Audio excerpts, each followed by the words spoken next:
Global Atlantic Fellow untuk Health Equity di Southeast Asia.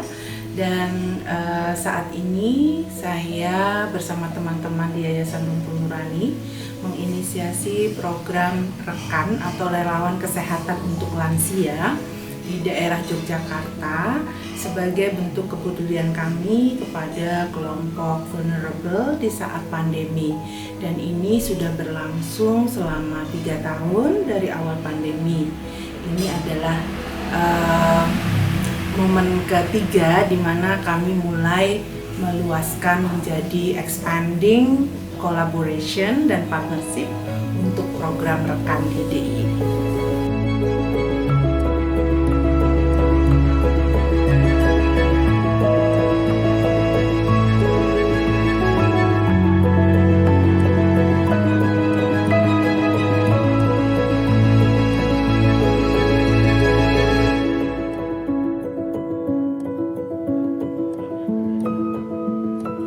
Jadi rekan atau relawan kesehatan lansia ini adalah program untuk memberikan kunjungan ke rumah, memberikan monitoring kesehatan kepada lansia yang ketika saat pandemi itu memang diminta untuk mengurangi mobilitas dan juga lebih banyak berada di rumah. Ternyata setelah berlangsung selama 3 tahun ini, kami merasakan bahwa lansia sangat menyenangi atau sangat bahagia begitu ketika ada relawan yang datang ke rumah untuk memeriksa kesehatan dasarnya. Dan juga yang tahun ini kami highlight adalah juga memberikan penguatan pada mental dalam berupa conversation atau percakapan gitu ketika datang ke rumah lansia. Karena kurangnya fasilitator untuk pemeliharaan kesehatan lansia, jadi saya ingin membantu lansia untuk selalu menjaga kesehatan. Nah, sebelumnya itu saya lebih tertarik sama lansia karena kebetulan juga kemarin juga saya ngambilnya kasus saya lansia. Jadi saya ingin lebih mengetahui lansia itu seperti apa sih, terus gimana lansia itu. Ada beberapa level beneficiaries gitu ya untuk menerima bantuan ini. Yang pertama tentunya utamanya untuk lansianya sendiri. Kami ingin program ini bisa meningkatkan kesejahteraan atau well-being lansia, sekaligus juga sebagai bentuk kepedulian dan rasa terima kasih lah buat kita yang muda-muda ini, karena jasa para lansia lah sebetulnya kita bisa hidup dengan enak dan nyaman sekarang. Kemudian yang kedua, kami punya kelompok relawan kesehatan. Dan tahun lalu sekitar 58 orang dan ini terus bertambah, dan mereka adalah relawan kesehatan dari sekolah lansia Salimah. Jadi ini menambah kapasitas mereka untuk mampu mengukur dan memonitoring kesehatan lansia di rumah, sehingga ada beberapa pelatihan yang dilakukan untuk rekan itu sendiri. Nah, setelah berjalan setahun lebih, kita merasa ada kebutuhan untuk pendampingan atau fasilitator yang berasal dari kelompok pekerja kesehatan atau health worker. Jadi tahun ini kita lebih memfokuskan untuk merekrut fasilitator. Mereka adalah mahasiswa di kesehatan atau dokter atau nurse atau perawat yang kemudian kita latih dan kita tambahkan pengetahuan maupun skillnya untuk bisa menangani lansia di rumah. Nah, dari sinilah kemudian 3 kelompok ini menjadi perhatian utama begitu untuk program ini. Ditambah dengan adanya kerjasama dengan UiTM atau University of Technology Mara Malaysia yang memberikan bahan-bahan dan materi webinar terkait dengan pencegahan jatuh sebagai satu bentuk hal yang paling dikhawatirkan untuk lansia. Dan kemudian dari UAD, Universitas Ahmad Dahlan yang memberikan penguatan untuk mental health, yang ini terus kita upayakan untuk diterapkan pada 3 kali kunjungan di rumah lansia. Kemudian ini kita coba kumpulkan datanya dan diukur, mudah-mudahan bisa terus dilanjutkan. Terbantu nggih, karena ada beberapa hal yang kami belum pahami, terutama rekan-rekan kami belum pahami itu di difasilitasi atau diajarin oleh para fasil yang dikirim oleh Rumpun Nurani. Mungkin bisa gimana ya, bisa lebih kenal gitu loh, lebih luas gitu sama ibu-ibunya, terus gimana mereka caranya menangani lansia itu seperti apa. Jadi saya bisa belajar lagi supaya saya bisa memperbaiki diri saya untuk kedepannya kalau saya bekerja, apa yang harus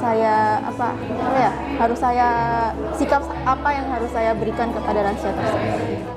Seperti saya, lansia kan butuh perhatian, artinya terutama dalam bidang kesehatan, karena kalau lansia itu kan seperti anak kecil, artinya ringkih, gampang tersinggung, terus itu kalau jalan nggak hati-hati mesti jatuh. Tuh, jadi minta itu, alhamdulillah dari dinas kesehatan atau dari kelompok kesehatan mau berbagi atau mau memperhatikan kita yang lansia.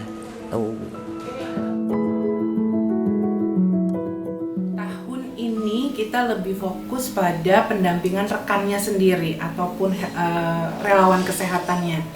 Jadi kita menguatkan dengan menambah skill dan workshop, kemudian kita merekrut lebih banyak fasilitator dari tenaga kesehatan, dan kemudian memberikan pendampingan dan juga supporting pada alat, pada tema-tema dan materi-materi baru, termasuk buku tentang pencegahan jatuh dari Malaysia, kerjasama dengan Malaysia kemarin. Ya, ini yang mungkin lebih yang terbaru begitu, yang expanding collaboration kepada akademis. Tapi kita tetap melihat peluang banyak untuk expanding collaboration ini ke unsur-unsur yang lain, baik itu media maupun pemerintah terutama, untuk bisa juga terlibat bekerja sama dalam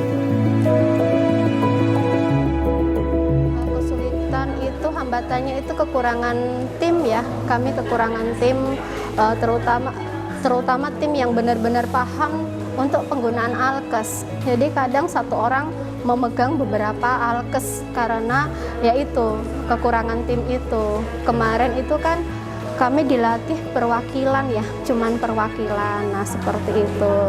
Jadi harapannya kalau bisa semakin banyak kami para rekan-rekan ini dilatih agar ada tim yang khusus memegang setiap alkes. Kalau untuk kegiatan ini, kalau untuk menurut saya, kalau untuk dari Rumpun Nuraninya sendiri sebenarnya cukup baik. Cuman untuk ke lapangannya sendiri sebenarnya banyak kendala-kendala, seperti kayak misalnya dari posyandunya itu masih ada kekurangan alat-alat. Jadi kadang tuh ada beberapa yang tidak terukur, kayak misalnya tinggi badan, kayak gitu kan. Setiap lansia kan mesti lupa ya tinggi badannya berapa gitu. Lalu dari cara pengukurannya, para kadernya itu juga ada yang masih belum tepat, tapi mereka sudah paham tapi masih belum dipraktikkan gitu. Lalu mungkin juga dari segi ilmunya kan banyak ini yang kebetulan di sini tuh banyak yang darah tinggi ya, tapi untuk untuk edukasinya juga mungkin kadernya bisa diajarin tentang hipertensi itu gimana, hipertensi pada lansia itu seperti apa, terus apa yang harus dilakukan, terus nutrisi apa yang harus dikonsumsi, seperti itu.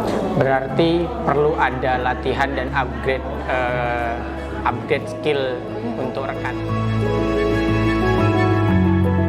Alhamdulillah, ini satu reward mungkin ya, dan buat kita sebagai penyelenggara program, karena memang setelah berjalan waktu kita mulai fokus pada well-being, bukan cuma kesehatan fisik, dan ternyata ini sangat dibutuhkan begitu. Dan kita bersyukur juga karena kita dapat feedback yang cukup positif, baik dari lansianya sendiri, dari rekan maupun dari fasilitator, tentang bagaimana respon dari lansia ketika dikunjungi atau diajak ngobrol begitu. Sampai salah satu fasilitator bilang kalau lansianya sampai nempel dan bilang, saya senang sekali, saya pengen ketemu terus setiap hari. Nah, itu merupakan satu achievement pada outcome yang kita juga nggak nyangka seperti itu, dan berharap bisa terus dilanjutkan. Alhamdulillah diteruskan, sangat manfaat. Mungkin Rumpun Nurani bisa mencari lagi banyak seperti kita yang butuh ilmu tetapi belum terfasilitasi. Nah, banyak orang-orang seperti kami yang memang butuh ilmu tetapi tidak terfasilitasi. Harapannya semoga kedepannya lebih banyak lagi tim seperti kami ini untuk benar-benar bisa merawat lansia secara baik dan benar sesuai ilmu yang kami dapatkan. Harus. Itu kenapa Ibu? Kenapa ini perlu diadakan secara rutin? Karena seperti kita orang tua itu sebetulnya memang butuh juga perhatian itu lagi. Karena sepertinya kalau masyarakat yang kurang tahu kan wis wong tuwa ora iso apa-apa cuek aja gitu kan. Apalagi ada kesehatan yang perhatikan, kita kan terima kasih sekali. Otomatis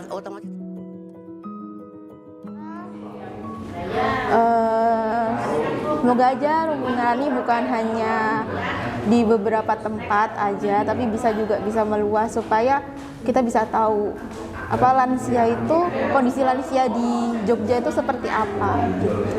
Lalu juga ya lebih baik lagi gitu.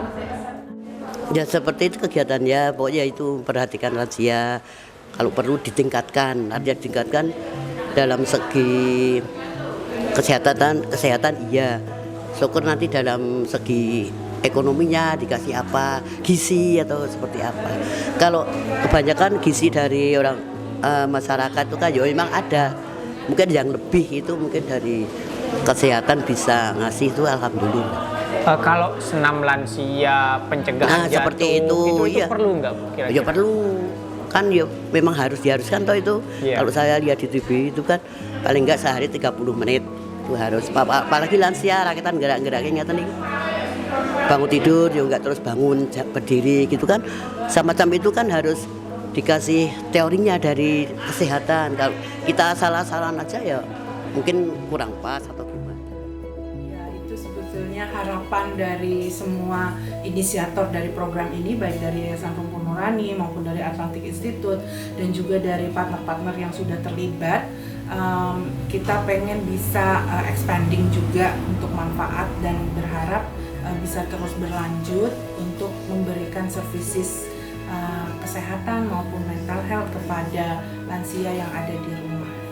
Ini kita lagi merancang lagi gitu ya untuk tahun ini dan tahun-tahun ke depan. Mudah-mudahan bisa terus berlanjut dengan lebih baik. Terima kasih.